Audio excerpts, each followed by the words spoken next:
Good evening friends, কি খবৰ আপোনালোকৰ? মোৰ ভালে বাৰু। এয়া আছিল যোৱাকালি ৰাতিৰ ভিডিঅ'। এয়া মাছকেইটা চিনি পাইছেনে? এইকেইটা ইলিছ মাছ, ইমান সৰু সৰু দেখিছেনে? সচৰাচৰ আমিতো ইলিছ মাছ আধা কিলো ৱেটৰ খাওঁ বা আধা কিলোতকৈ বেছি হয়, 3.5 কিলো, কিন্তু এইকেইটা আকৌ আধা কিলোতে উঠিছে 10টা। তাৰমানে কিমান সৰু অনুমান কৰিব পাৰিছে চাগে আপোনালোকে।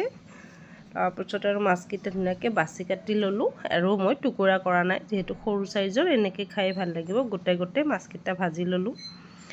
ভাজি মেলি ইফালে বনাম ফুলকবি আলু মটৰ। ফুলকবি আলু মটৰখিনিও ইফালে পানীত উতলিব দিছোঁ। এবাৰ সিজাই লওঁ আৰু অকণমান সিজাই ল'ম, আৰু ইফালে বিলাহী আৰু কেঁচা জলকীয়া, অকণমান আদা নহৰু পেষ্ট বনাই ল'লোঁ। তাৰপিছত সেই মাছ ভজা তেলতে পিঁয়াজ ভাজি লৈ এই মছলাখিনি যে পেষ্ট বনাইছিলোঁ এইখিনি ঢালি দি ধুনীয়াকৈ ভাজিম। ভাজি মেলি অকণমান ধুনীয়া গোন্ধ এটা ওলোৱাৰ পাছত দি দিম ধনিয়া গুড়ি, জিৰাৰ গুড়ি, হালধি, নিমখ। এইখিনি মছলা, যিখিনি বেছিক মছলা এইখিনিয়ে ইউজ কৰোঁ।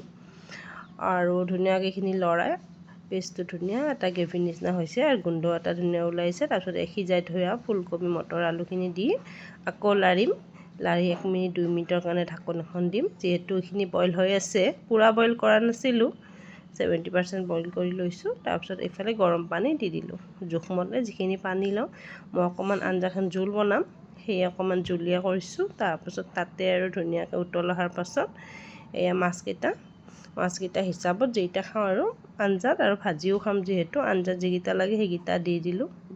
দি পেলাই আৰু এবাৰ উতলাম, আৰু শেষত দি দিম ধনিয়া পাত। ধনিয়া পাতটো দিবই লাগিব, ফুলকবি মটৰ আলুৰ আঞ্জাখনত ধনিয়া পাত নিদিলে ভাল নালাগিব নহয়। তাকে এয়া মোৰ হৈ গ'ল আঞ্জাখন। দেখি এতিয়া আপোনালোকৰ ভিডিঅ'টো শ্বেয়াৰ কৰিলোঁ। Bye bye.